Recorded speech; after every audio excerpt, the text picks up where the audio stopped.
cidade de Leiria.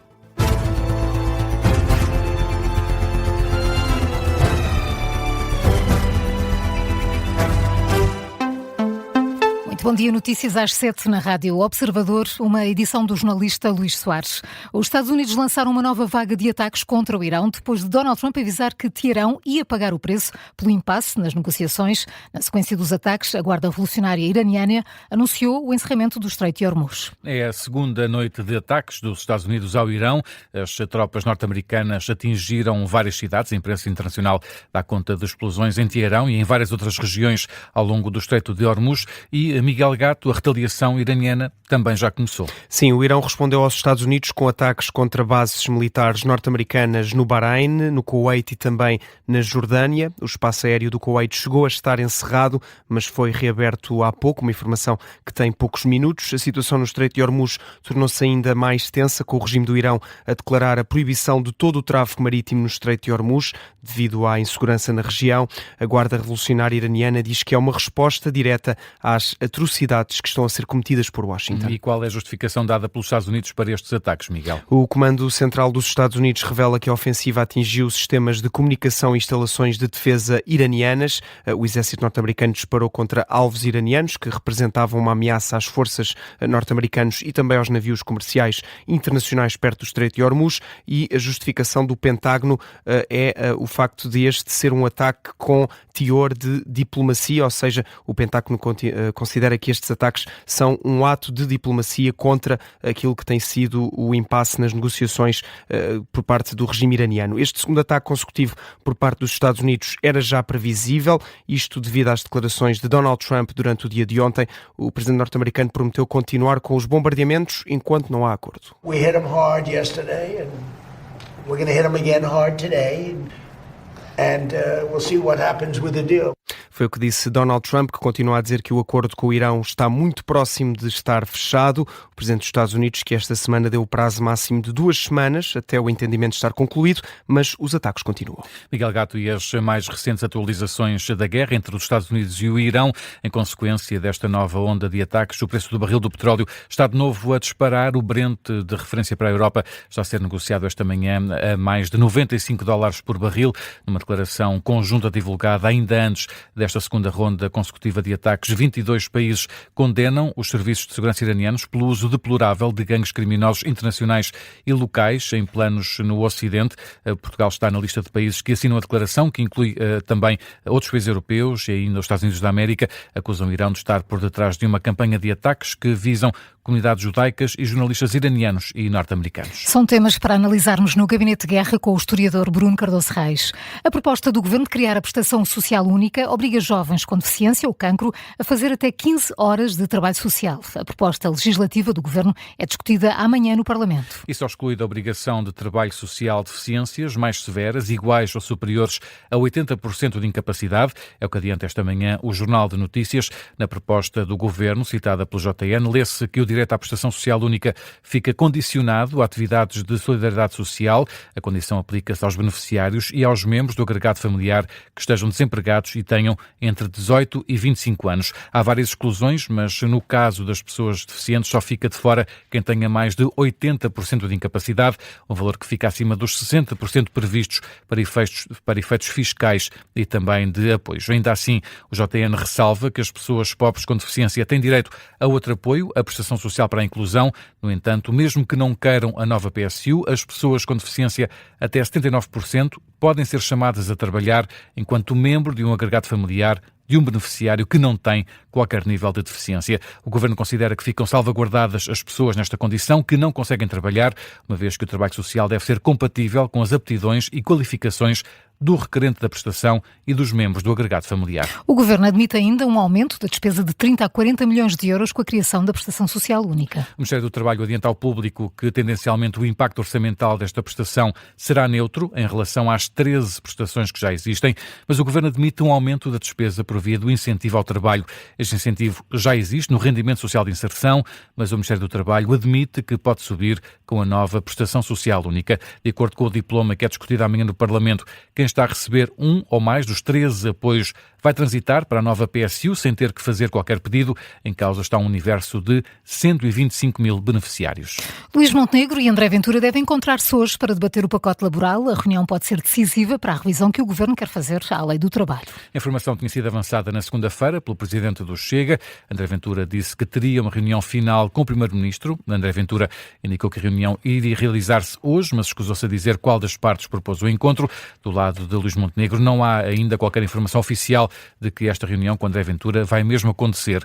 O líder do Chega já ameaçou votar contra a proposta do Governo logo na generalidade, apesar de manifestar toda a abertura de diálogo sobre a alteração da lei laboral, mas colocou várias condições. A principal, a redução da idade da reforma, que a AD tem rejeitado. Se acontecer mesmo este encontro, que surge mais de uma semana depois da greve geral convocada pela CGTP, pode ser decisivo para estas negociações. E Luís Soares, falamos agora do caso Olá Tio, o padrasto que terá tentado abusar de uma rapariga de 12 anos, já teria tentado aliciar a menor anteriormente. O coordenador nacional do 112 elogiou o agente da PSP que atendeu a chamada e também a criança que denunciou a alegada tentativa de abuso sexual. Olá Tio, foi este o código utilizado pela criança para avisar a PSP de que estaria prestes a ser vítima de um abuso sexual. O caso remonta à madrugada de 2 de maio. A menina de 12 anos seguia no carro com a mãe, o padrasto e o irmão bebê. A mãe estava a dormir e o padrasto terá tido comportamentos que levaram a criança a sentir-se em perigo. O observador sabe que não foi a primeira vez que a rapariga percebeu que o companheiro da mãe a tentava aliciar. E a menina ligou discretamente para a linha 112 e usou uma linguagem codificada para denunciar a tentativa de abuso sexual. E o agente da PSP que atendeu conseguiu obter dessa forma várias informações, depois da criança fingir que estava a falar com o tio para que o padrasto não desconfiasse. Por exemplo, descreveu o carro em que seguiam, deu a morada de casa, tudo de forma codificada, fingindo que estava a combinar um jantar com o tio. A chamada durou 14 minutos. O alegado abusador, condutor do veículo, foi identificado quando a família chegou a casa na zona da Grande Lisboa. A Rádio Observador, o superintendente Carlos Martins, coordenador nacional do 112, explica como aconteceu esta denúncia. Inicialmente, aquilo que mencionou é que estaria a falar com o tio, portanto a chamada começa com a famosa frase que já deu título da notícia, Olá Tio. E seguidamente, quando o operador do 112 lhe disse que ela não estava a falar com o tio, estava a falar com o 112, a criança respondeu eu sei, e a partir desse momento o operador percebeu que havia ali alguma coisa que poderia estar em causa, nomeadamente que a criança não poderia falar abertamente e, portanto, existiu também uma conversação com ela, de modo a que quem estivesse do outro lado não se estivesse a perceber da chamada. Ou do tipo de chamada. O coordenador nacional do 112, Carlos Martins, deixa também elogios tanto ao agente que atendeu a chamada como à criança que fez a denúncia. Quero só louvar realmente a perspicácia do operador e também a inteligência da criança. Acho que é a educação que as crianças têm para este tipo de situações e para o correto uso do número de emergência faz toda a diferença e esta criança claramente estava esclarecida, muito bem esclarecido quando poderia fazer esse uso e como. Carlos Martins, superintendente da PSP, coordenador nacional do 112. O agente recebeu um louvor da PSP pela perspicácia, astúcia e ponderação com que atuou. O alegado abusador já foi identificado. A mãe da vítima apresentou queixa. O processo está agora nas mãos do Ministério Público. Esta é a notícia que faz manchete a esta hora no site do Observador. A seleção nacional venceu a Nigéria por 2-1 no último jogo de preparação para o Mundial 2026. Roberto Martínez afirma que está muito satisfeito com a equipa. Os golos de Portugal foram marcados por Pedro Neto e Francisco Conceição. A Cor Adams marcou para a Nigéria. O selecionador nacional, Roberto Martínez, considera que Portugal está preparado para o Mundial, que agora vai começar. Muito satisfeito com os dois jogos. Normalmente é muito difícil poder utilizar os 26 jogadores. Conseguimos isso. Digo difícil porque não há normalmente a possibilidade de fazer 11 substituições. É a primeira vez antes de uma prova como Mundial de poder fazer isso. Utilizamos isso muito bem. Dá mais exigência ao grupo. A seleção portuguesa de futebol parte para Palm Beach, em Miami, amanhã.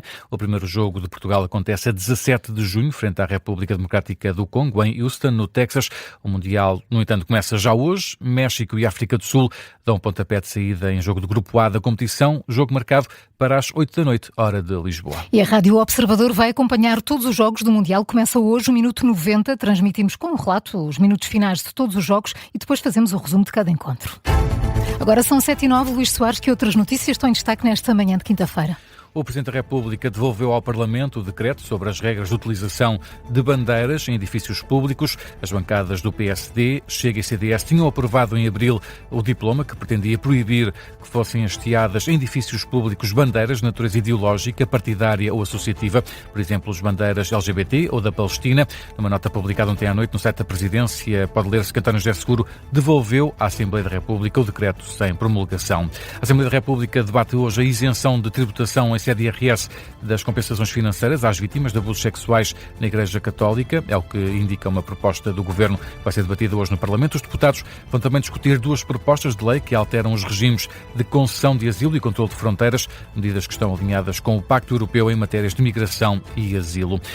Foi uma segunda noite de protestos anti-imigração na Irlanda do Norte. A polícia teve que recorrer à força para dispersar um grupo de 300 pessoas perto de Belfast. Os manifestantes provocaram incêndios urbanos e estariam a planear um ataque contra um hotel que albergava imigrantes. Os protestos anti-imigração começaram depois de um sudanês de 30 anos ser acusado pela polícia de tentativa de homicídio num ataque sem faca. O Banco Central Europeu anunciou hoje uma nova decisão sobre a política monetária. A expectativa dos analistas é de uma subida das taxas de juro em 25 pontos base, um anúncio que surge ao fim de 2 dias de reunião do BCE. E o Papa continua a visita oficial à Espanha, chega hoje às Ilhas Canárias. A visita vai durar 2 dias e vai ser dedicada sobretudo à imigração.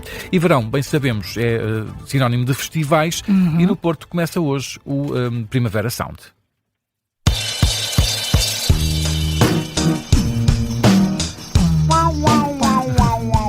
Olha, fazes muito bem. É verdade. Os Gorillaz são apenas um dos destaques deste Primavera Sound que hoje começa. Até domingo, o Parque da Cidade do Porto vai receber nomes como Massive Attack e também os portugueses Capicua e Gisela João. Nesta que é a edição 13 do Primavera Sound, este ano apresenta um cartaz com 70 bandas e artistas. E tanta coisa para ouvir. É muita coisa. Hoje o recinto abre às 3h30 da tarde. Os concertos começam cerca de 1 hora depois. Vão ser muitas horas de música no Primavera Sound. It's coming on, it's coming on, it's coming on, it's coming on, it's coming on.